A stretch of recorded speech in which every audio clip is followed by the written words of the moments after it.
Hello, welcome to episode 14 of We Have Issues. This is a podcast in which every week Steve and I get together to talk about our latest attempt at making something. This time it happens to be a semi-autobiographical time travel graphic novel musical. Involving a vinyl record player instead of an iPod, if you were listening to the last episode. Yeah. Okay, you know what? So I've been thinking about that a lot, Steven. So, and I'm kind of lazy when it comes to this whole editing situation. So I think that we're just gonna. You said that you would do this before. Just before we started recording, you took all the responsibility of this. Where I was like, "Hey, Steven, would you mind just doing like a quick recap of all of our inside jokes and the things that we're doing here?" And you were like, "I got this, bro." I'm gonna start from the top. Well, I'm gonna start from the and then work my way to one. Besides, I think it was like vampires' grandparents. Then I'm thinking Fazimoto into ostrich is right. What I think happened. Okay. But yeah, I don't know. So if you're just joining us, every once in a while we are going to make a reference to one of your grandparents or needing ostriches in our lives, and there's some context if you go back through the catalog. You don't have to. There are no obligations here. So how'd you do this week, Steven? I did good. I finished the pencils. I will actually send you one, but they're right here. I'm not gonna do the cheesy. I'm just gonna do it. These are That was zero commitment to what you just said. You immediately folded. What can I say? They don't call me Stevie Wildcard for nothing. No, they don't call me that. Nobody called me that. But nobody ever calls me that. Can we get it though? Can we get it going? But anyways, I'll scan that. I'll send it to you. So the pencils, Stevie Wildcard. Stevie Wildcard is pretty good. Stevie Wildcard's pretty solid. It is. Stevie Wildcard might, yeah. All right, let's Anyways. start. What? Hello. Welcome to episode 14 of We Have Issues. I'm Anthony. I'm Stevie Wildcard.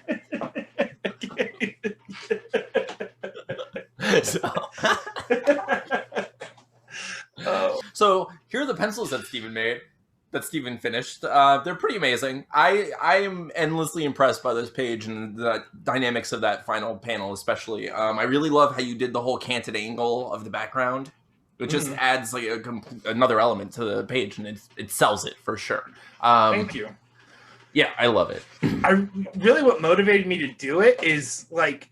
When I wrote it specifically, I was just like, Steven, if you don't do this in your drawing, it's not going to work, and you're fired.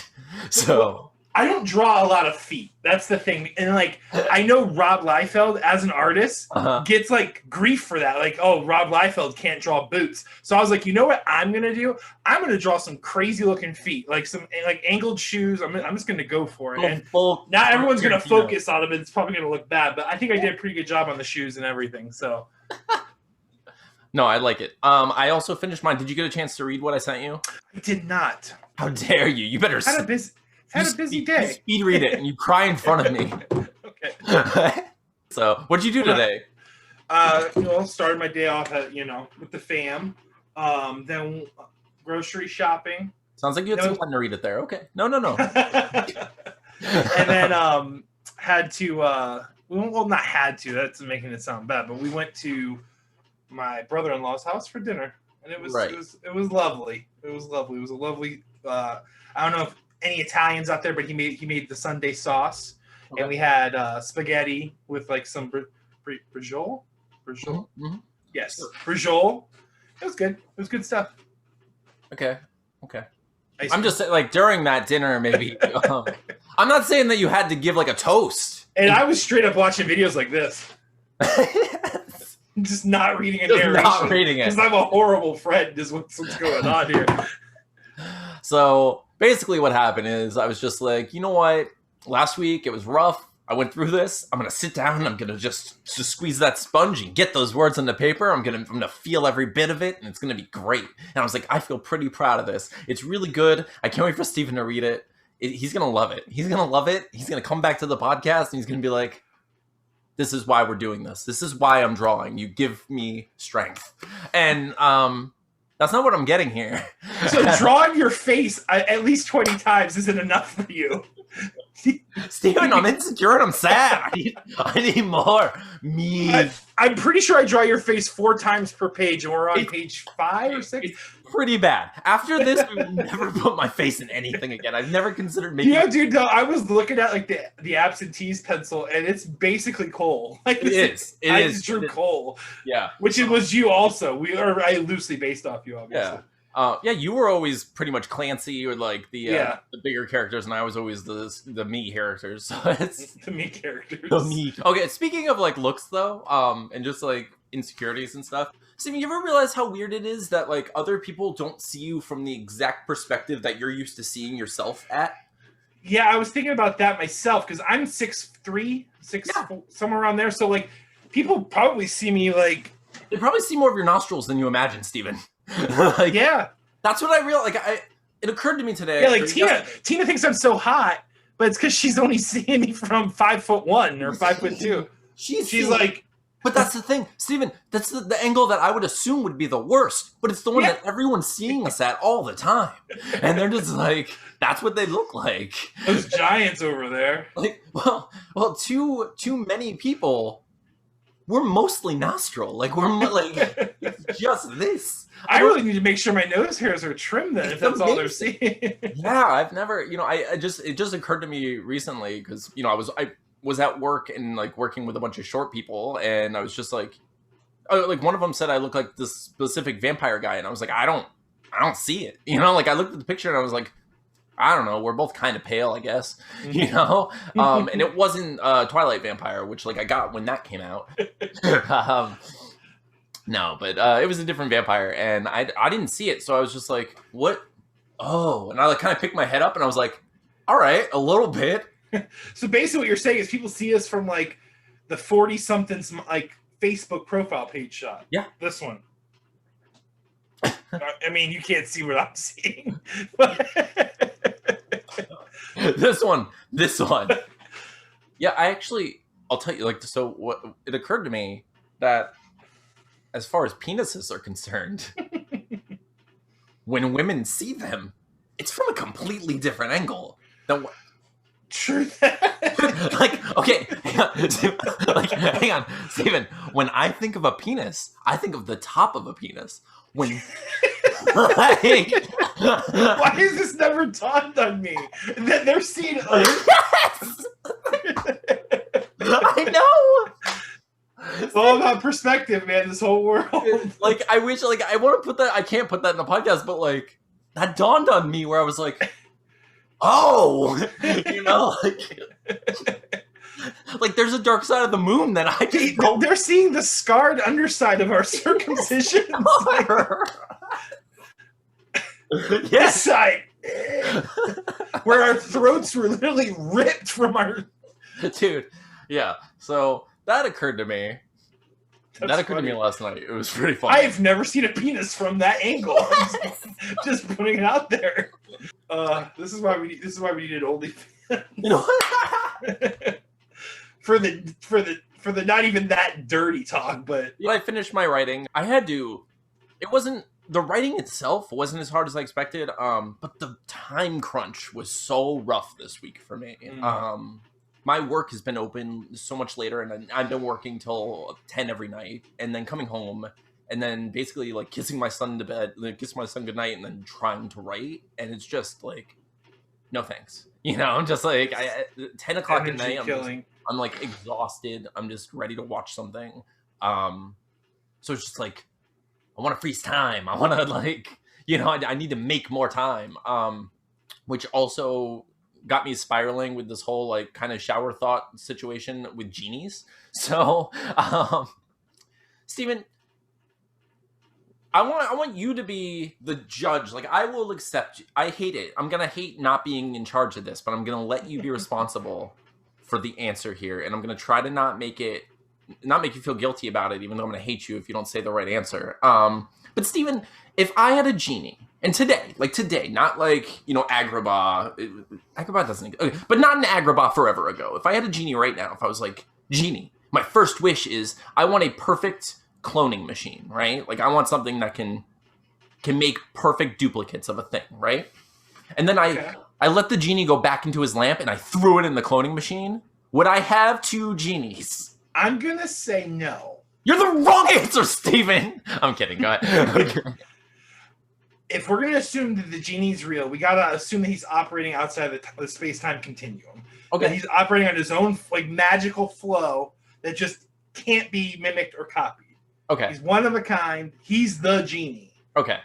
Are there multiple genies? Wait, if there's multiple genies in this hypothetical universe, then cloning may be possible. See, okay, that was another thing, and my second genie conundrum that I think I have like 3 genie conundrums here that I've been dealing with, because if I had a lamp, people, my whole life I've heard like, oh, what would you wish for? And it's always just like, oh, money and like health or like, like whatever. I'm always just concerned with how to break the genie rules and get more wishes, because I know I'd need them.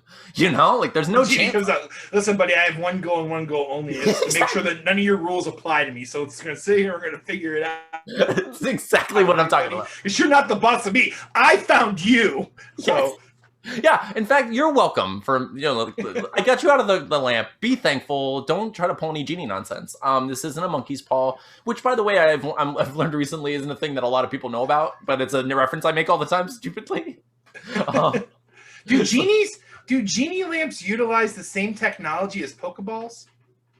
What is it that makes the Pokeball? Is it the vibration that makes the Pokeball work? What activates it? So, I'm pretty sure, and if any of our fans are like super Pokemon nerds, they can totally correct me and like ride on this. I'm pretty sure it's a perfect, and you will be part of my circle. Like it's all just Pokemon. We have issues, podcast listeners. That's it, right, guys? Everyone? That's it. That's the. But I'm pretty sure they become digital information and then stored in the ball. That sounds like Digimon. Yeah, maybe it is digital. Anyways, but our Digimon / Pokemon / Genies all the same tech. Are Genies just Pokemon? Are Genies just Pokemon might be the best thing I've ever heard anyone say, Steven. I'm pretty sure Genies are just Pokemon, and the Genie lamp is the original Pokeball. It's like the old school, like they used to throw lamps. They used to throw lamps, and it would just, Genies would fight each other. I mean, doesn't that make the most sense? Then it's not even like animal cruelty at that point. It also makes sense why you have to capture them. Like, it's just like Pokemon. Like, if they, wait, does that mean that Genies can evolve? Can you get more than wishes? Can I evolve a Genie and get more wishes? What's the second form of a Genie? I don't know. Yeah, if that's base form. Are all wish-granting creatures different Pokemon, but Genie based? Like, is a leprechaun a different? Can I have a Genie and a leprechaun fight each other in my Pokemon battle? And wait, he's gonna travel around, inverse all the mythos. Does the winner get more wishes? Like, does the winner? That's where it all comes from. You accumulate wishes. This is a whole box. The only thing that I think is probably not lending us like to the fact that Genie are Pokemon is that they don't just say Genie over and over again. But then again, well, Meowth talks. Yeah, there are Pokemon who talk. So there are Pokemon who talk. Arceus, I'm pretty sure, talks. Yeah. So yeah, I think Genies are like the apocalypse. What apocalypse is to mutants, Genie is to Pokemon. Of course. I think we solved Genies pretty much. I think yeah. I think that was it. I think you got it. Like the fact that Genies are Pokemon is a revelation. And if you're not listening to this, you should be. You should all tell your grandparents and friends to listen to Steven's brilliant deduction, because that was amazing. Just lastly on the Genie thing, though, if you wish for information, they have to grant you the wish, right? Like, so if I said, like, I want eternal knowledge of all magic items in this world and any other world, right? Like, I want the knowledge of their location and what they are. He would grant me that knowledge, right? And I'd have that knowledge. Now, here's the thing. That's a risky wish, because what if he's the only magic item? We live in a world with no magic items. So if I found a Genie lamp, I'd be like, you really roll the dice on that. Do I want to roll the dice on that? Or do I want to be like, okay, let's see what else we can do? So, like, I was kind of landing on, like, invulnerability or, like, invincibility and teleportation might be the best combination of wishes. Mm-hmm. If not, like, invincibility and time travel in general. But, like, invincibility and teleportation is amazing. Like, those are amazing wishes. I think I could live with those two wishes and be happy and make money and not need money forever, you know? Yeah. Also, though, I'd like to use my third wish to ask to have the knowledge of the locations of all other magical artifacts in the universe. So now I can teleport to wherever they are and be able to withstand whatever the environment throws at me, wherever I am. Sounds like you kind of just wrote like a a story that you could tell from a not that character's perspective, but basically this villain has found the genie lamp and started that process, and then now just travels the cosmos, and then the hero, like the main character, like stumbles across this guy midway through his ascension to basically ultimate power. Right. Yeah, for sure. Yeah, but I mean, because of course that would be like, you'd be corrupted by that. There's no chance anyone would be like, "Ooh, I have literally limited." I mean, you not. I think your perspective would just shift completely. Like, like morality wouldn't even really exist to you anymore because you have your own idea of what that is now. You'd be like this timeless, almost deity, you know, like the self-made god. So you'd probably like have the perspective of either like apathy or indifference toward, you know, living creatures, and just kind of see them the way like we see grass, you know, like it's just like. Go ahead, sorry. I was gonna say, you know, we just like tear it up and it grows anew, and it's just basically all the same to us all the time, you know. Yeah, it's irrelevant otherwise. Underneath I've always thought about like if they ever came across like in like the medical, like if they made enough medical advancements to where like disease and even like they find a way to reverse old age. Think about how more heinous murder would become in a world where you can't die from anything but murder or accident. Those types of crimes would become like that much more potent because these immortal beings would now die to something that they wouldn't have died, you know. Yeah, of course.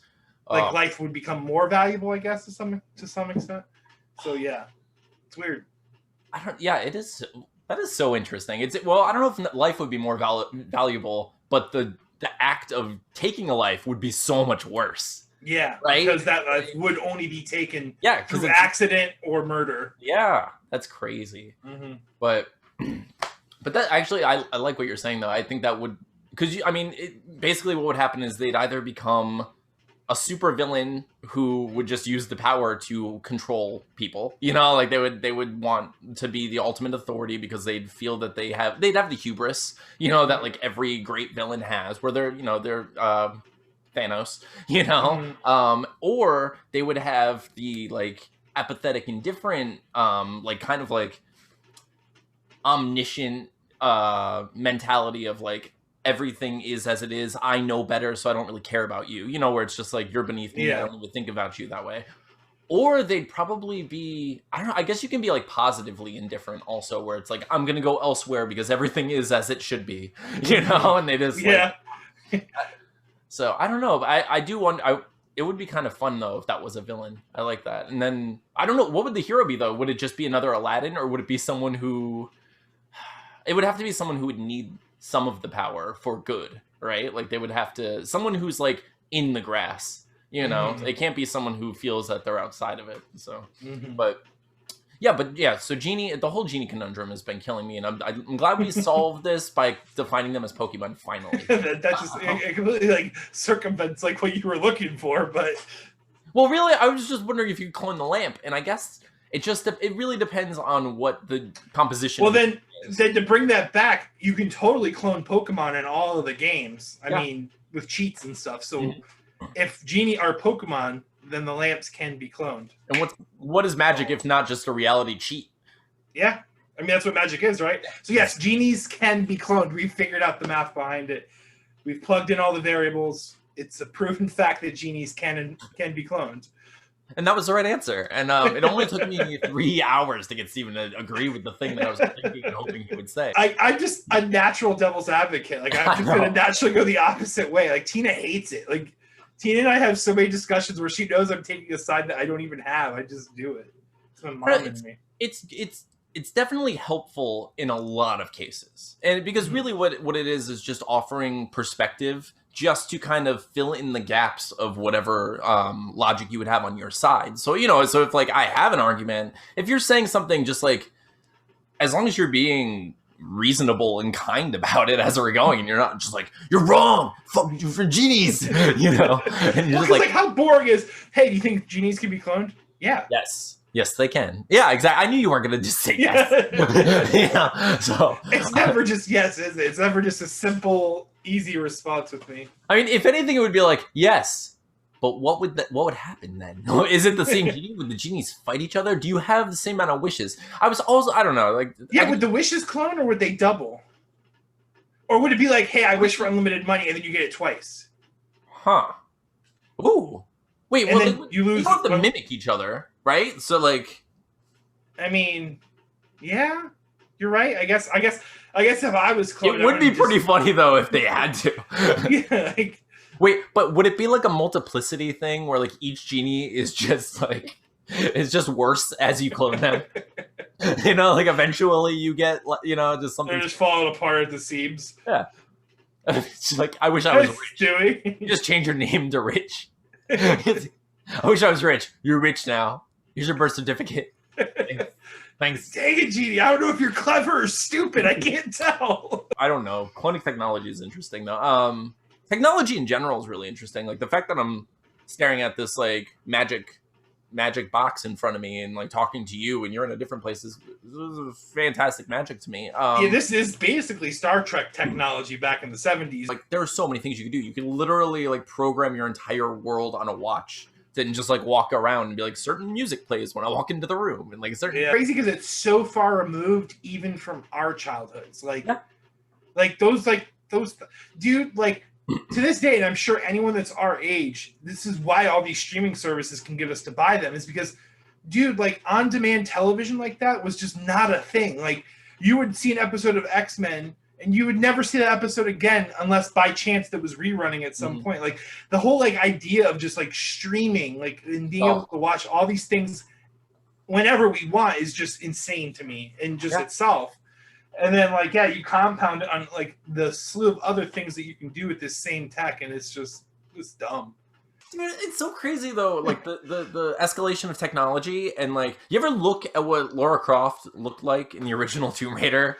And but dude, like, go back to, like, middle school Steven, and he thought that was the dopest thing ever. Exactly. Okay. Those triangle boobs...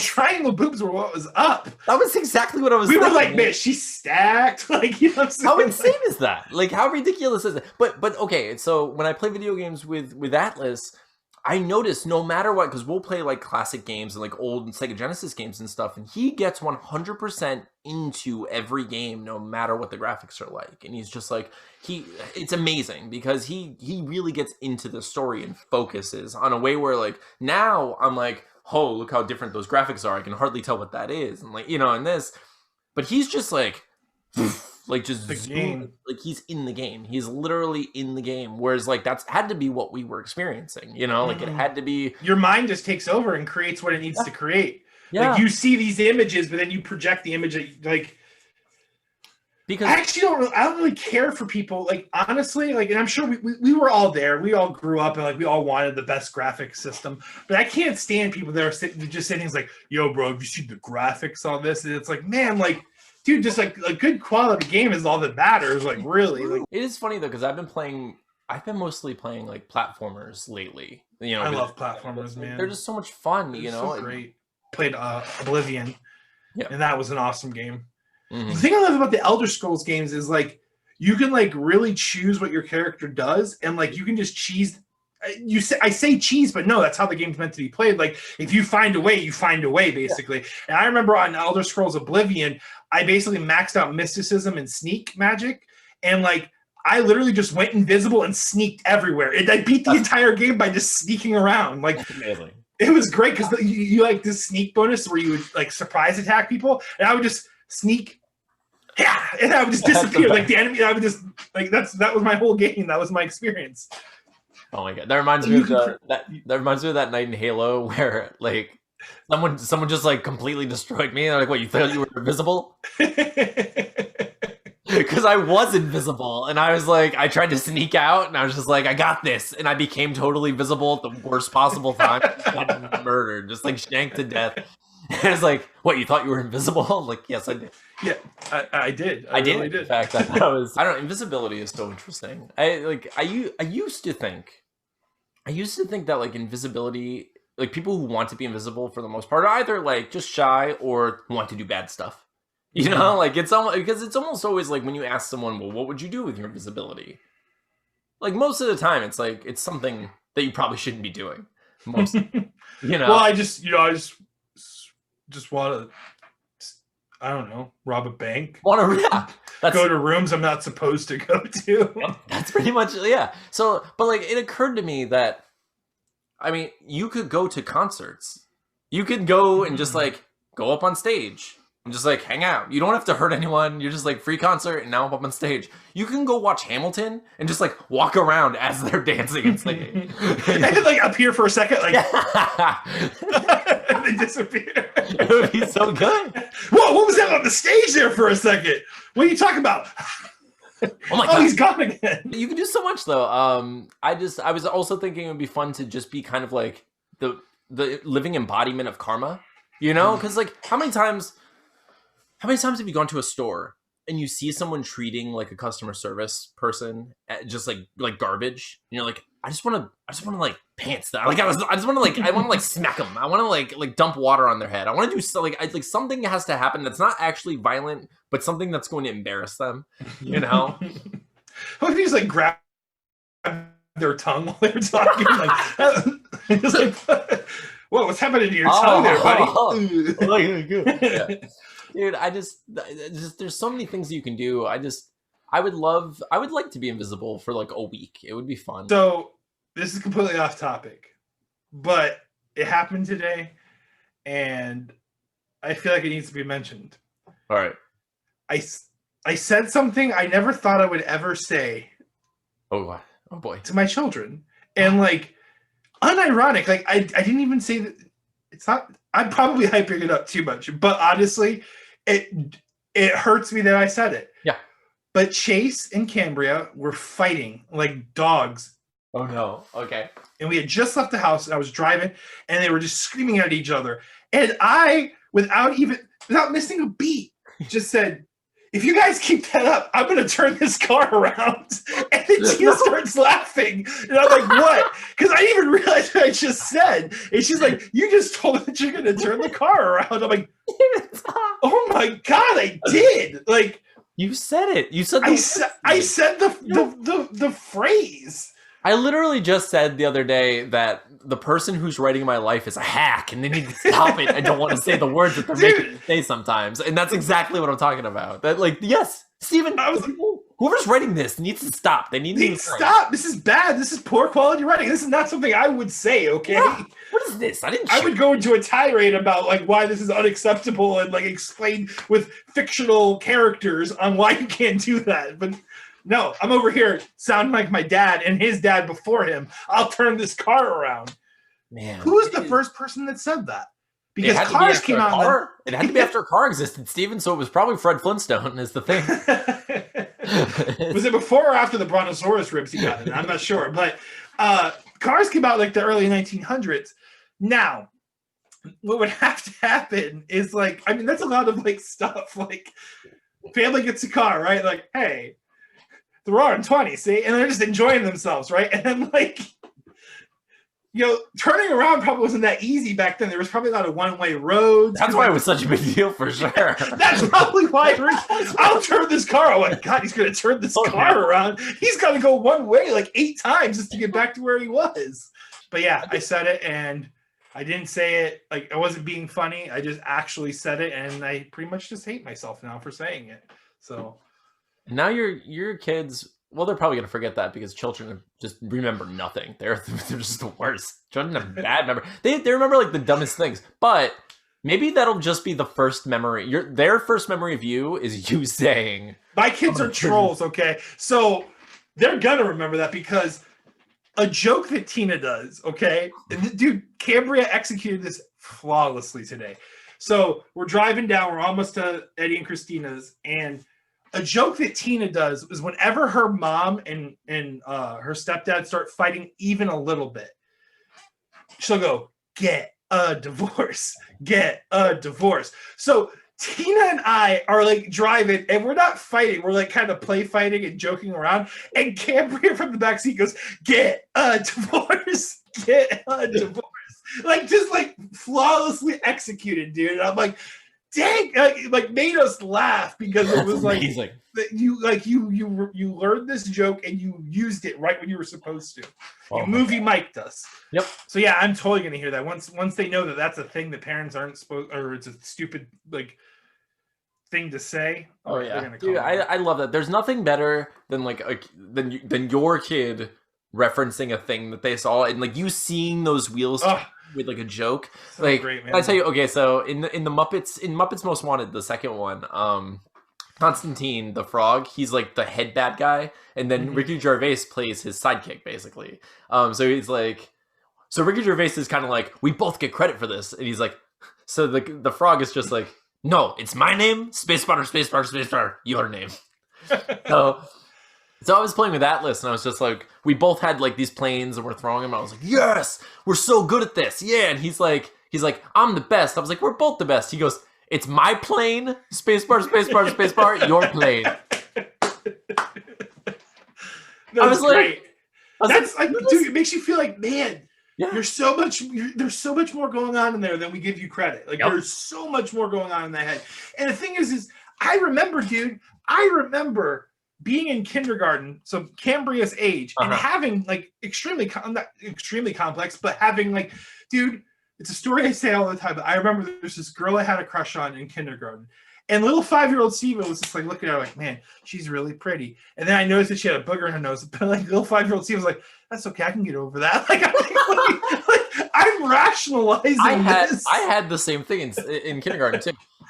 There was a little girl, and we probably weren't supposed to touch each other ever. I don't know what the rules are in kindergarten, but I remember we had like our nap mats, and my nap mat was right next to this girl, and I remember like for some reason we were like kind of tickling each other and like playing, and I touched her arm, and she had like a little like wart or bump or something on her arm, and I was like, oh, I was like, you're still cute, you know, like I can get past this. I can get past this. It was really interesting, and like,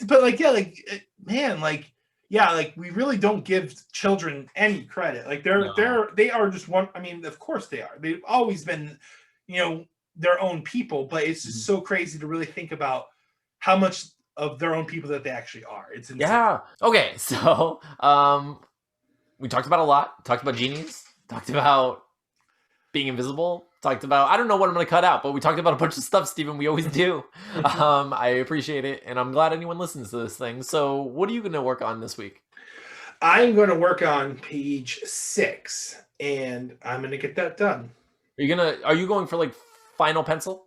I think I'm going to stop coloring for right now. That's going to be my goal. So I'm going to stop coloring, and then I'll start coloring again once I get a little farther ahead. But as of now, I'll just keep pushing pencils because worst case scenario, you can flat at the end. So right, of course. So I think pencils are more important because we might hit like a pipeline problem at some point if I don't do that. So yeah, I'm just gonna start working on raw pencils, and then I'm gonna try to get page 6 all done. That'll be awesome. I'm going to work on getting chapter 3 done. There are only 5-6 chapters of this, so I'm getting close. I'm gonna finish this thing. So we haven't really talked about this, but like our plan is to launch a Kickstarter for this book on March 4th, and come hell or high water, we're gonna release it. We will get this done. We're making great progress. I'm almost finished with the writing already, with the narrative writing already, and Steven's. I'm done. Actually, you figured it out. I'm like done with almost a 1/6 of the book then. Yeah, so I'm super excited about that. We're gonna talk more about the Kickstarter as that gets closer, of course, but I just wanted to kind of let everyone know that that's our plan. So save like $5 to $10 to $1 million. By the way, Stephen, we didn't talk about Stephen, we didn't talk about the fact that so the anniversary book that I found, we released a poll on Facebook, which is, I think, active forever. I don't actually know how Facebook polls work. I don't know if it's like a day, 2 days. I didn't set it up. However, we made a poll on Facebook about what I should do with that. And so far, people think that I should release it as a Kickstarter reward. So I will. So that's the thing, is we're going to do it on March 4th. It's going to be one of the rewards. I think it's like up 3 votes now or something crazy. It's my gosh. Okay, so there's a bunch of petty people like me. Just like I go down the list. I'm like, everyone that has voted for it, I'm like, yeah, this all makes sense. Yep. These are all people that would totally vote this way. Of course. Yeah, the people who are looking out for my best interests are like, please just burn that and don't ever let anyone read it. But no, I'm actually, I don't actually care. I think it's fun. I think it's all funny, and you could also you could just like flip the script and charge like an insane amount for it. That's true. I could just charge. What should I charge? I'm gonna like something like $20 for it. I'm kidding. $1 million. But so I don't. So yeah, so we'll figure that out. So as it gets closer to March, we're gonna talk more and more about the Kickstarter, and hopefully you'll join us there, just like you join us here. We really appreciate you all for listening and watching this. If you're only listening to this on one of the various apps, we do have a video available at youtube.com/We Have Issues Podcast. You can also find us at facebook.com/group/We Have Issues Podcast. We're also on Twitter at twitter.com/We Have Issues Pod. We're always happy to answer all of your questions and talk to you, and we are always in the YouTube comments, so meet us there, and we appreciate all of you. Thank you so much for listening. I'm Anthony. I'm Stevie Wildcard. We have issues.